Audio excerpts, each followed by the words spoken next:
On behalf of the Boehner Stiefel Center for Brazilian Studies at San Diego State University, thank you for watching the SDSU Brazilian Film Series.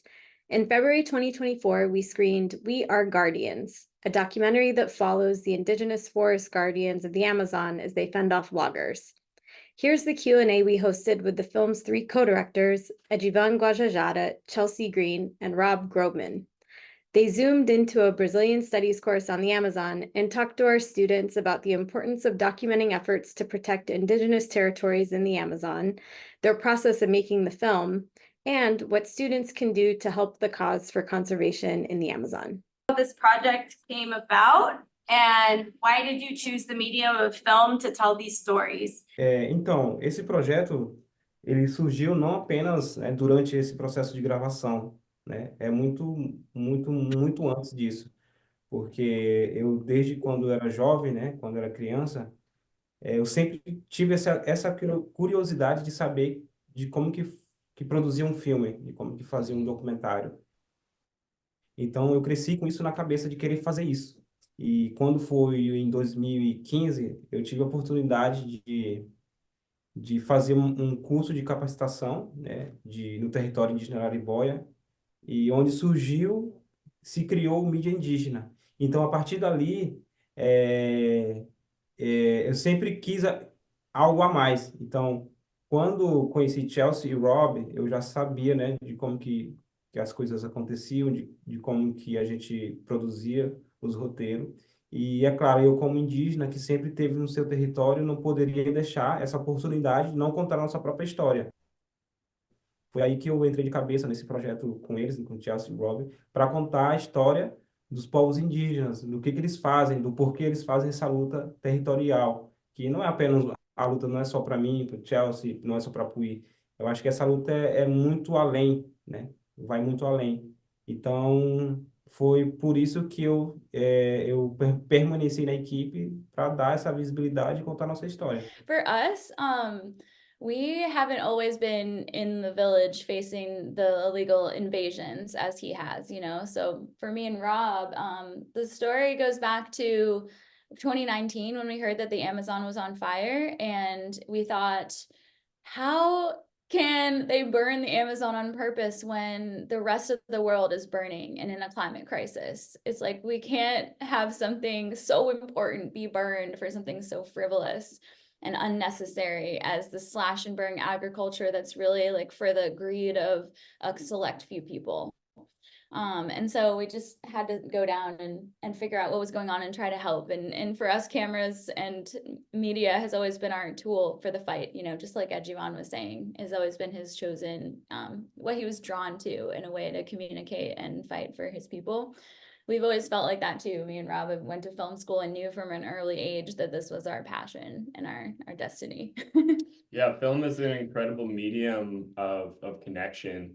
And when used in, you know, good ways, it can really be transcendental and a lot of, you know, just a powerful capacity to help connect, to help bring compassion, to help understand people that live lives very different from our own.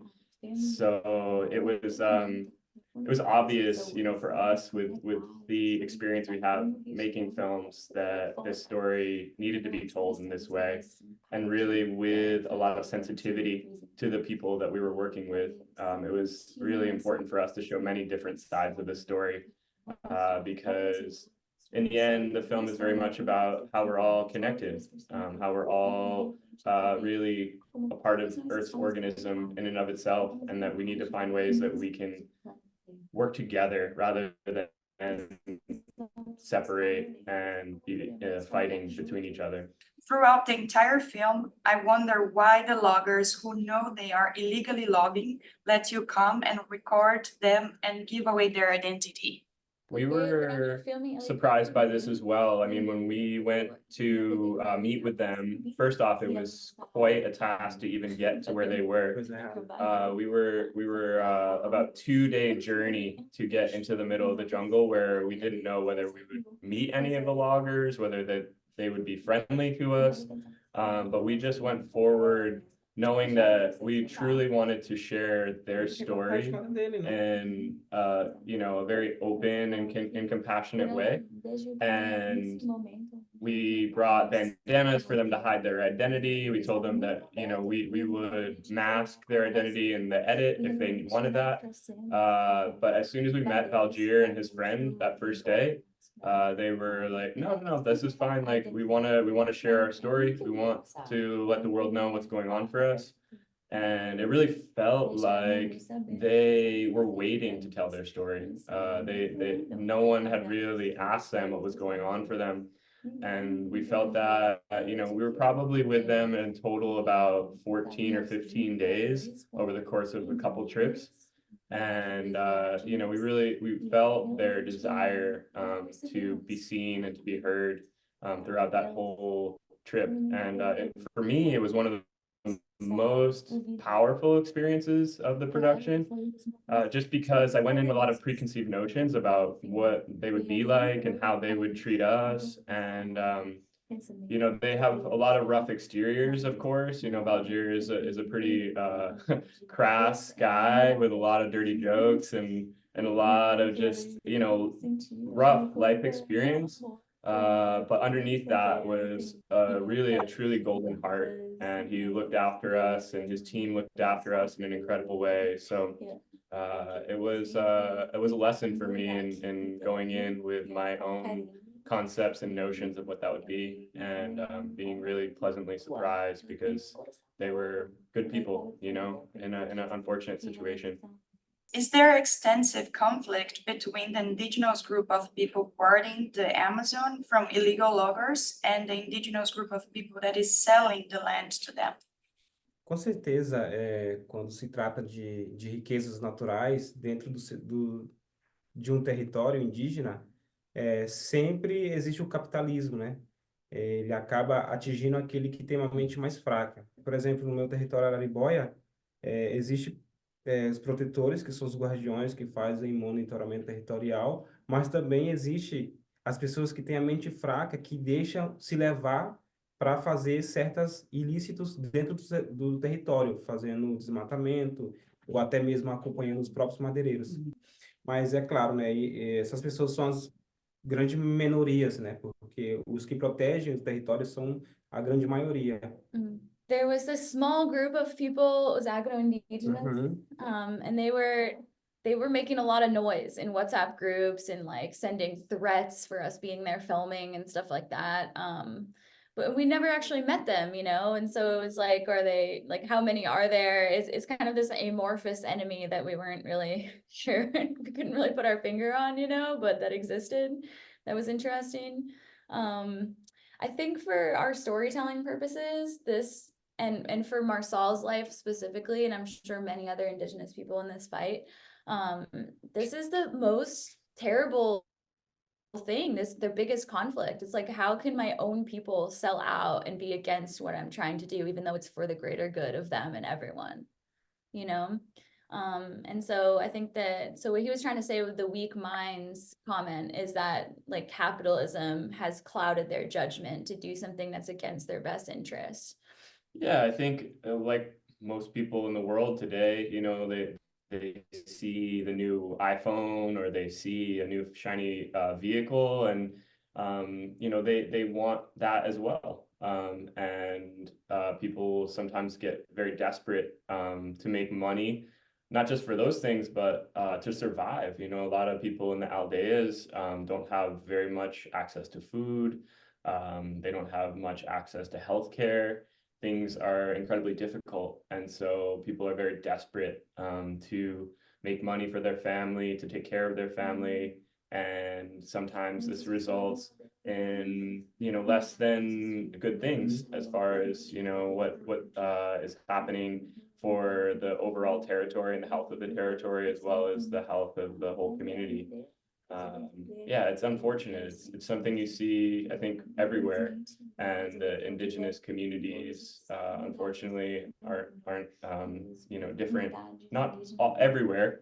A lot of them, you know, are unified behind protecting their land, We didn't see this everywhere, but in some places, you do see that kind of separation and that conflict, which is too bad because it really does divide the communities from within, which I think also is something of a strategy to create conflict and to create separation, to weaken these communities, to make it easier to get to the resources that are within the territories. And in terms of conflict, like within the village, we had heard stories and witnessed some of the deaths of some of the guardians in the past were from their own community. And so that's really sad. Mm-hmm. You know, like Yeah. they'll have like hunting shotguns and they'll shoot their own people to be able to sell the trees, and that's not, you know, out of the question. It's more rare than conflicts with the invaders, but it's happened. Mm-hmm. And I think part of this too is because his territory is, for example, is completely surrounded by farms. If you remember the maps from the film, you can see that it's like the last island of forest, and because of that, there's not as much animals who migrate, there's not as much fresh water, and so that's what makes the population more desperate. If the forest was all intact and if there was a wildlife corridor, for example, even that, then there'd be more animals for them to hunt so they could continue living their traditional life. But as the forest becomes weakened and dies back, and unfortunately then there's a population of the indigenous who just want more and more. I mean, there'll always be ones who want more and more, who want like the latest iPhone, like Rob was saying, but it becomes more difficult for everyone. And so then they become more, you know, just more likely to resort to selling their own trees and other resources, sadly. Do you all believe that there is a reality where the Amazon can be at an optimal state, but also coexist with the loggers and miners legally? Or is this relationship doomed? I think that in terms of logging and mining, it's just something that can get out of control and corrupt it so easily, you know? So it's tough to say. Like, I think that what needs to happen in the Amazon, and Brazil had started this process before. They had created extractive reserves, demarcated more indigenous territories, and they started the Amazon Fund, which was like creating new projects for bioeconomy. So like the economy of a sustainable economy where people could harvest forest products. And so Brazil had started scaling this up and it was helping. And there's also the soy and beef moratoriums that came in like 2014, 2016 in that realm of time, which was stopping the expansion outward of new farmlands for these commodities. And so farmers were starting to expand upwards. So they were starting to like get more investment to fertilize the land and do crop rotation and do whatever they could. Like the agricultural industry was just getting smarter instead of expanding outwards. It's very easy to expand outwards, right? But if they're blocked from doing that, they have to intensify. And so Brazil was doing this, but the missing piece was to have more investment, was to have a blockage of money flow, of investment into these bad industries, into these industries that have traditionally been bad actors and have proven over and over to be very reliant on criminal gangs at the ground level. So in order to like, I think that since these industries have been traditionally criminal gangs and bad acting industries, like it just seems like we need to completely transition into a sustainable economy for the Amazon to get out of this drastic situation that it's in now, where it's at a tipping point. From this moment, like we cannot cut down more trees. We've already cut down past the tipping point amount of trees. And so by stopping the demand for illegal wood in other countries, and by scaling up programs for loggers to find other employment, with cacao farming, with harvesting seeds and oils for cosmetics, there's like a million different industries from this amazingly biodiverse forest that we need to scale up investment in that instead. And there need to be government programs to be able to help people transition, and harsher penalties for continuing to extract from these. I think maybe in the future, if it's very well regulated somehow, and they're somehow able to like track the supply chain of beef and wood and soy from its initiation, which would be, it's not outside of the realm of technology. There's technologies that exist, but unfortunately for those technologies to function, you still need a person at every stage checking, and that person could be corrupt. So if there is an AI technology in the future, or blockchain, something that we haven't thought of yet, that can actually track all of these commodities from their initiation through the supply chain, maybe.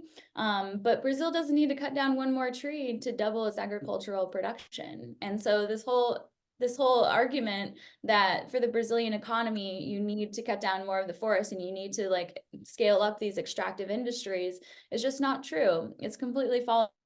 And it's actually destroying their future profits by reducing the water source that our agriculture needs to function. Yeah, there's 100 million hectares of degraded and low productivity pasture land in Brazil right now that's not being used. And I know that the Lula administration is working hard to see about creating programs that would help farmers transition onto those lands and to help revitalize those lands. There's a huge opportunity there with available land already, like Chelsea's saying, where we don't need to cut down any more of the forest to have a healthy economy and a healthy Amazon. Yeah, it's all right there. I have a lot of hope in that way. It's of course always a slow process, but I really do have hope that one day we'll have a beautiful and flourishing Amazon forest and forest economies that will allow the communities there to be strong and sustainable, and as well as having healthy economy in the realms of agriculture for Brazil itself and their GDP. So there was a moment in the film that someone mentioned reforesting the mind. So one question is, what exactly does it mean from your perspective to reforest the mind? How can indigenous wisdom help with conservation initiatives everywhere? Quando se fala de reflorestar a mente, não é só reflorestar em plantar. Eu acho que é algo mais do que isso, é reflorestar a mente e o coração. E as pessoas devem se conectar com o universo, devem se conectar com o planeta, devem saber que nós precisamos, né, das futuras gerações aqui nesse planeta. Então, quando se fala em reflorestar a mente, é reflorestar a mente para nossas futuras gerações, reconectar com a floresta, reconectar com o planeta Terra. Algumas pessoas dizem que vivemos em um mundo de diferenças irreconciliáveis. Outras dizem que a verdadeira paz, a paz duradoura, não pode ser obtida porque nós ainda não conseguimos mudar o coração humano. Então, eu acredito muito no ser humano, porque tudo depende da gente, tudo depende de nós, das nossas ações, tudo está relacionado a nós. Não, o problema não está na Amazônia, o problema está em nós mesmos, nas pessoas. Então, o reflorestamento é reflorestar a mente mesmo, não é reflorestamento, é reflorestar a mente e o coração. E não existe um outro planeta, não existe um planeta B, existe o planeta Terra que nós devemos cuidar dela. Have indigenous people been talking about how corrupt the political system is and how their values of cooperation, reciprocity, and community can start to change society? Com certeza, os povos indígenas são os maiores defensores, né, que existem no planeta, sem sombra de dúvida. E eu acho que as pessoas devem olhar mais para as ações dos povos indígenas e aprender o que eles fazem, porque hoje nós somos uma minoria, né, de protetores, mas essa minoria está fazendo proteção para muitas pessoas dentro do planeta. Então, eu acredito que as pessoas devem olhar os ensinamentos, né, as ações que os indígenas fazem nos seus territórios, nos seus lugares. E eu acho que o governo tem que dar mais condições para que essas informações possam chegar em outros lugares. It's one of the goals of Puyi to bring, and for our impact campaign, to bring political training into the aldeias, and so that they can learn how to become a part of politics and learn really how it works, so that they can try to change this this trajectory of being so separate and from all of the things that are going on. I mean, they're just disconnected and they choose not to believe in climate change and things like that so that they can make more money. And that completely goes against the indigenous way of being. Yeah, I think corruption is something that exists everywhere. I mean, even Valjeer has that great line in the film, like, show me a place without corruption. And I think it's kind of our duty as human beings in this new era to stand up and to be embodying more integrity in whatever work we're doing. And in that way, it kind of goes back to your last question about reforesting our minds. It's recognizing our connection that we have with one another. And when I have a transgression against my friends and I steal from them, or I steal from future generations by my actions on a daily basis, I'm a logger, or I'm a corrupt politician and I'm receiving money, you know, that's hurting communities and hurting the environment. I'm actually hurting myself. So I think it's this shift in consciousness that we're on the precipice of, that is one of the most important things, is recognizing all of the ways that we're interconnected with not just our human community, but our water, our air, our forest, the local animals. These are all part of our community, and they're all part of our health. And in that way, I think, you know, taking the lead from the indigenous wisdom, which is really the way that they've been living for thousands of years, we can, I think, move into a new era, I suppose, of connection, of living well with our earth and living well and right within ourselves. Are there any specific projects or goals you are working towards right now? What has the most challenging thing been for you during your journey? Sim, agora no momento, o nosso objetivo é levar retorno para as bases, para nossas comunidades, né? É claro, fortalecer a luta dos guardiões, né, de equipamentos, fazer monitoramento territorial, fazer capacitações. E esse é um dos nossos objetivos, né? Fazer a campanha de impacto para que também nós, através do filme, fortalecer a luta deles também, né, no trabalho que já fazem, um trabalho milenar. Então, eu acho que esse é um dos nossos desafios agora, né? Alcançar apoiadores, encontrar pessoas que possam nos ajudar. Esse é um dos nossos objetivos, e eu acho que o desafio maior sobre a produção do filme foi de completar o filme e contar uma história real. Então, eu acho que foi contar diversas histórias em um único filme foi um desafio. Então, eu acho que a gente alcançou e a gente está muito feliz por estar, né, mostrando a realidade de cada povo. We had producers who had ideas of what they wanted to have the film say. Maybe there was some truth to be bent here and there, but we had to stay true to our, like, wanting to tell the true story of the reality on the ground. Editing the film with all of these different stories and characters in the same film was really difficult. And he was saying too, it really made us tired. It was very challenging. We had a lot of late nights at the computer, like 14-hour days for months on end. Yeah, as far as challenges go, the perseverance it took to, you know, work on a project that didn't have a definite end. You know, we never knew how close we were to the end in many ways. And, you know, at the end, it took us 4 years, you know, to finally finish the film. And for us too, that was just, you know, kind of a beginning point, because impact and bringing these projects and help support to the communities that we worked with was always kind of top of mind for us, that this wasn't just making a film and then moving on to the next, but how do we actually make a film with impact? And you know, we're in the process of that. This past week, we were excited to find out that we received a $200,000 grant from foundation that wants to help support some of these projects. So you know, that is on its way right now. It's really, really exciting. If you want to find out more about that, you can go to our website, weareguardiansfilm.com. We have a bunch of information about our impact campaign there, and also ways that you can help support and you know, do things in your life to help the Amazon. All the challenges were, it's a part of it. We knew that it was going to be challenging, and yet, you know, the importance of bringing these stories to light and the responsibility of sharing these lives. You know, our friends, Marsal, Balgier, Tadeo, Pui, that's what really kept us going. So when you have something that is just so purposeful and important in your life, then it becomes, you know, a situation where you will overcome any challenge to finish it. And that's where we were at. I don't know how much longer we could have gone.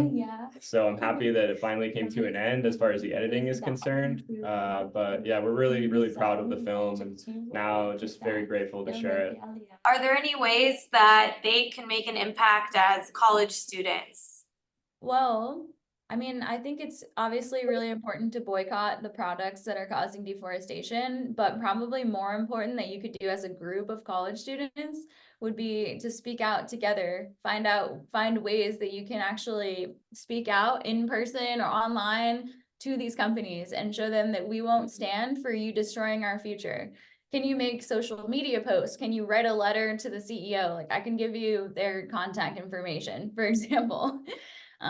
You know, banding together in a larger group and like having like a letter writing party or a tweeting storm or something like that. That would be one cool way that you could actually get their attention more, I think. Because it's not just about boycotting, like they need to hear from you that this is unacceptable, that their behavior needs to be changed and that there's a better way, you know, and speaking them to them, like using the concept in the film of like listening to other people's perspectives and like having compassion and understanding. It's like speaking to them with compassion and being like, we know what you're doing is wrong, but there are better ways that you can do this, you know, and we're just here to let you know. Yeah, there's the obvious bad actors of like McDonald's, Burger King. These are companies that are definitely related to and sell deforestation related products. Costco, though, Walmart, they also have been implicated in selling deforestation related products coming out of the Brazilian Amazon. So like Chelsea's saying, you know, like going to store managers and letting them know, you know, hey, I shop here and I know this is going on. We've talked to organizations. Mighty Earth is one of our great partners in the making of this film, and they have seen the effects of people going to these companies, letting them know, especially when things end up on social media. The companies really do listen and things shift. So, you know, there's a lot of ways I think that we can all involve ourselves in that regard. If the Amazon also feels too far away for you and you're wondering like, well, what can I do? I mean, there's just so many ways that we can be helping our local ecosystems and protecting our local waterways, our local forests.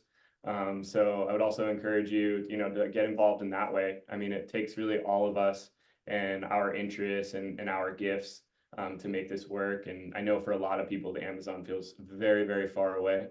So yeah, just encourage you to kind of like understand what you bring to the table and what you're excited to jump into and go from there. That was really well said. It reminded me, it's just like, there are so many, we get overwhelmed because there's so many problems, you know what I mean? Like there's like ocean pollution, plastic, recycling, and Gaza, and like all this stuff. But if you can find one thing, one issue, like for us, it's the Amazon. If you can find one thing that you know is really going to make a difference, that's like your thing to tackle, then do that and follow your dreams. Don't give up. You are much more powerful than you believe you are.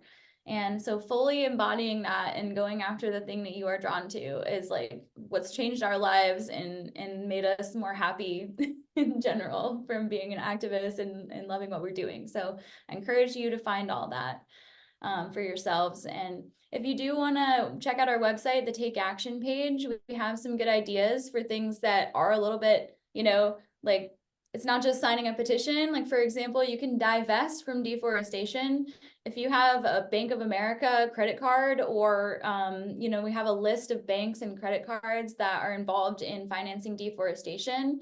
If your parents are invested in some way through like a pension fund or a retirement fund through BlackRock, for example, for them to pull their money out of that fund would be divesting from deforestation and fossil fuels would be a really helpful way to make a difference. So you're in a university right now. Where does your university purchase its lunch meat? Like when you go to the cafeteria, the like dining hall, what company? Is that Cisco? Making a movement to get deforestation out of your school. Get deforestation beef and soy out of your school. That would be an amazing thing for you guys to do. And, you know, we can try to help you in that. We'll figure it out. Let's look at other universities who have tried to do this and like do it together. I would love to do that. That's a great idea. Right? Like, there's no reason you guys should be eating deforestation when you innocently go to the dining hall. And I think that's something that's achievable with a group of people like you who now understand the importance of that. And the other thing too, and I don't want to pile things on, I don't want to say there's a lot of things, but your local government, the state of California, could create legislation to ban the importation of deforestation products. The state of New York is doing this now. It's called the Tropical Deforestation Procurement Act, and it's on the desk of the governor to be signed. And so we're trying to get New Yorkers to you know, create more noise so that the governor will sign this. But that would ban the importation of illegal wood and beef and soy and minerals from the state. And that would be huge in getting other states to follow suit. And we went to Washington, D.C. We talked to senators and congressmen's aides, you know, from Republican and Democratic sides. You know, we talked to a bunch of them and talked about how this is important for the economy, for the world. You know, like the state of California, especially, is connected to the climate of the Amazon, and how much deforestation happens there directly affects the dryness and the snowpack and the precipitation in the mountain ranges of California, which feeds all of our food production of this part of the United States. And so it really is important. And so being able to talk to your political representatives about this importance and try to make some kind of legislation to make a difference in how we relate to the Amazon.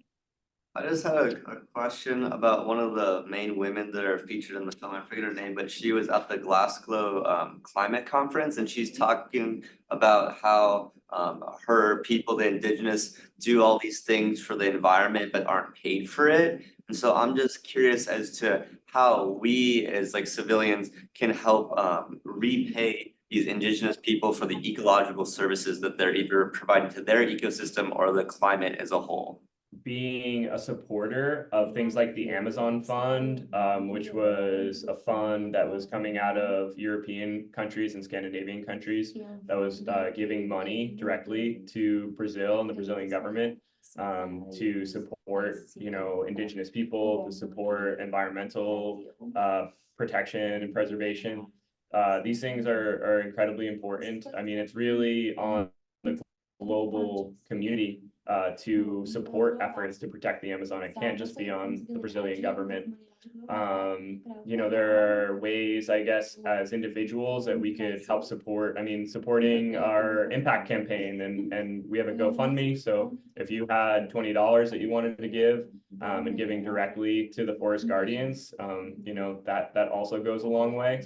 But we really, I think it's much more in the hands of the powers that be to support initiatives that will keep the forest standing, that will create economies with the forest standing. And this has to happen on a large scale throughout the world to support, you know, not just the Amazonian efforts, but, you know, the protection of indigenous land and the protection of indigenous rights and autonomy.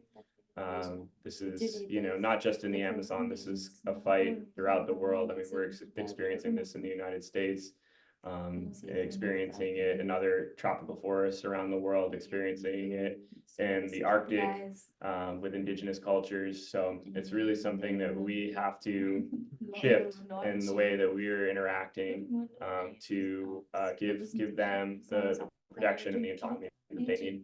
What was y'all's experience when trying to get commentary from the corporations and bankers support deforestation? In most cases, they didn't want to talk with us. We tried to reach out to all the different corporations, as well as politicians that were involved in the Ruralista caucus or the Ruralista bancada. Yeah, it's been really challenging and difficult to speak with them.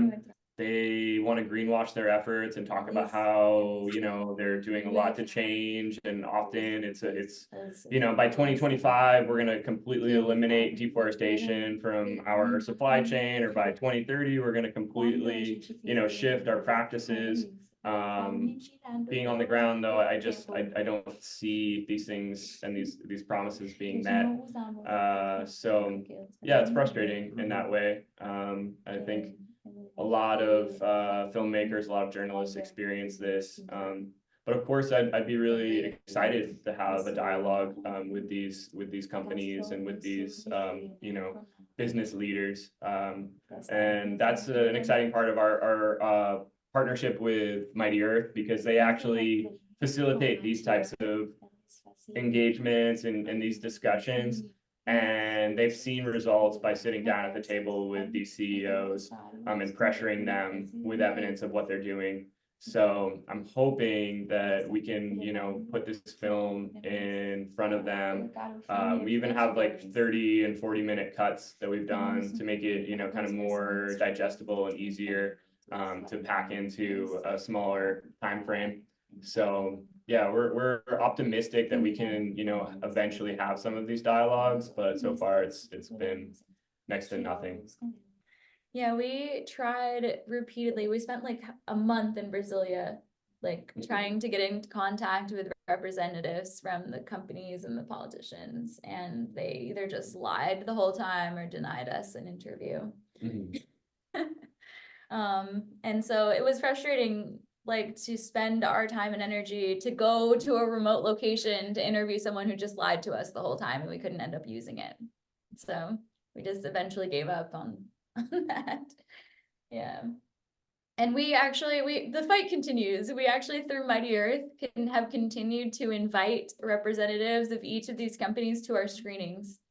Like every time we have a premiere or a screening or a private reception, we invite them, and it's been somewhat successful. I think there was a representative from, there was actually the head of Ibama at our like private Brazil premiere at the Amazon Summit, which is like a environmental police. Yeah, the head of the environmental police was there. Mm-hmm. We talked with him, and that was interesting. I think like he's definitely he's on the side of preserving the environment, but at the same time he has to be a politician and kind of make backdoor deals and like make everyone happy to stay in power.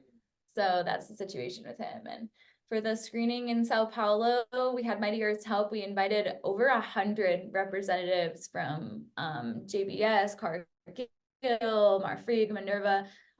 We even sent the video, the like link to the film to like the sister of one of the Batista brothers of JBS. So even after the film being done, we're still trying to like create a dialogue with them. And so speaking of that, you have your West Coast premiere this week, right? Can you talk a little bit about the trajectory of the film from here on? And I know a lot of the students, so it's available on Netflix in Latin America, but not yet here. So do you have an idea of when it might be available here? Because I know a lot of the students wanted to share it with others. Yeah, we're looking to secure distribution in the US in the next month or so. It's been a challenging situation. The market for documentary films is kind of upside down right now. It's been quite a challenge, I think, in the film industry in general.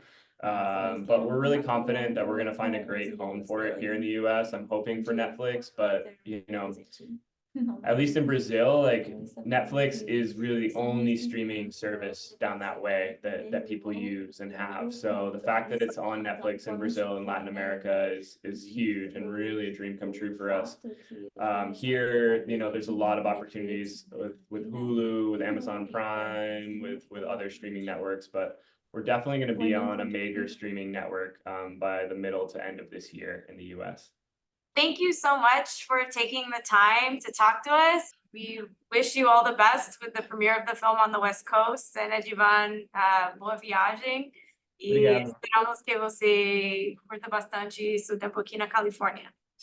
Muito obrigado pelo convite, obrigado vocês, os alunos, professores, e vamos continuar reflorestando a mente e convido vocês para serem os guardiões também. Thank you so much to all the students who are here. Thanks for your time. And we want you to reforest minds and to be guardians with us.